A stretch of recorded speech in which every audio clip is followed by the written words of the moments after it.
Bonjour, aujourd'hui on va introduire l'addition et la soustraction de fractions. Un de mes mets préférés, c'est la pizza. Fait que vous allez voir que j'aime bien parler de parts de pizza. Alors, regardons cette pizza ici. Elle est coupée en 8 parts.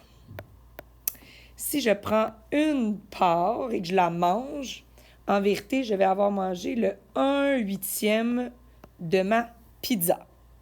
Et si j'ai encore faim, que j'en mange une part, une autre part et une autre part, c'est comme si j'avais mangé 1/8 plus 1/8 plus 1/8.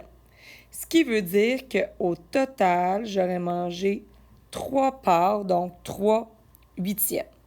Alors, lorsque tu additionnes ou que tu soustrais des fractions, c'est très important qu'ils soient sur le même dénominateur.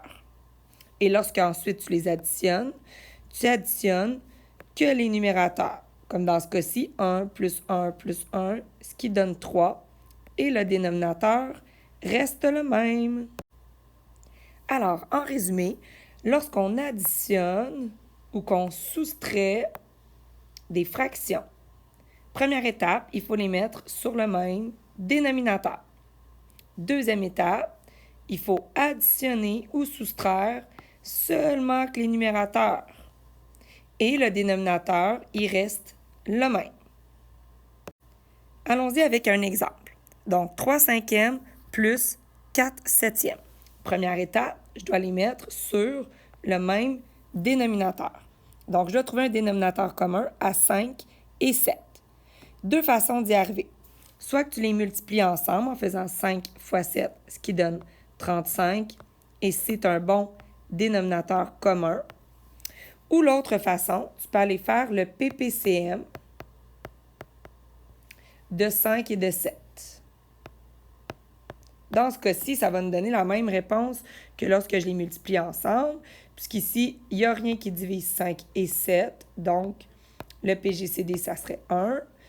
Alors, je passe après la ligne pour compléter mon PPCM. 5 divise 5, et puis 7 divise 7, donc 5 fois 7 fois 1, ça nous fait notre 35. Donc, deux façons de trouver notre dénominateur commun. Une fois que j'ai trouvé mon dénominateur commun, je dois trouver mon numérateur. Puisque si j'ai mangé 3 parts d'une pizza séparée en 5, c'est pas la même chose que 3 parts d'une pizza séparée en 35. Alors, je dois aller faire des fractions équivalentes. Donc, 5 fois quoi donne 35? C'est 5 fois 7. Donc, si je fais fois 7 en bas, je dois faire fois 7 en haut.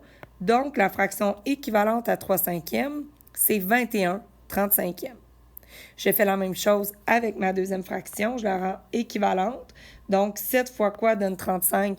C'est fois 5. Donc, si je fais fois 5 en bas, je dois faire fois 5 en haut. Et donc, 4/7, c'est égal à 20/35.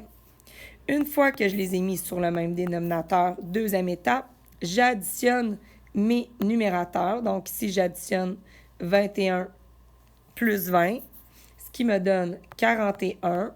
Et dernière étape, le dénominateur reste le même. Lui, il ne change pas. Et très important, une fois que tu as fini ton addition, tu dois t'assurer que ta fraction est irréductible, c'est-à-dire que tu n'es plus capable de la simplifier. C'est le cas ici. Alors, j'ai terminé. Allons faire une soustraction pour être certain que tu as bien compris. Donc, première étape, ça reste de trouver un dénominateur commun. C'est les mêmes étapes, sauf qu'à la fin, au lieu d'additionner, je vais soustraire.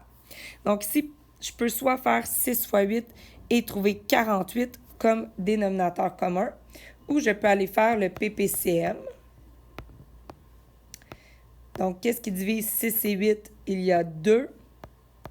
Ensuite, j'ai fini mon PGCD, alors je passe en dessous de la ligne. J'ai 2. Ensuite, une autre fois 2. Et ensuite, 3. Alors, le PPCM de 6 et 8, c'est 2 fois 2 fois 2 fois 3. 2 fois 2, 4 fois 2, 8 fois 3, 24. Alors, mon plus petit commun multiple, c'est 24. Par contre, j'aurais pu très bien les mettre sur 48. Il aurait juste fallu par la suite que je n'oublie pas de simplifier ma fraction finale. 6 fois quoi donne 24? 6 fois 4. Alors, si je le fais avec le dénominateur, je le fais avec le numérateur. Alors, 5 sixièmes, c'est une fraction équivalente à 20 24e. Ensuite, je poursuis avec mon 8. 8 fois 3 donne 24, donc 3 fois 3 donne 9. Donc, 3 huitièmes est équivalent à 9 24e. Ensuite, je procède à ma soustraction. Je soustrais que mes numérateurs. 20 moins 9, ça me donne 11. Et dernière étape, je m'assure que mon dénominateur reste le même. Ensuite, est-ce que je suis capable de simplifier 11 24e? Non. Donc, j'ai terminé. Et voilà pour l'addition et la soustraction de fractions. Bonne journée!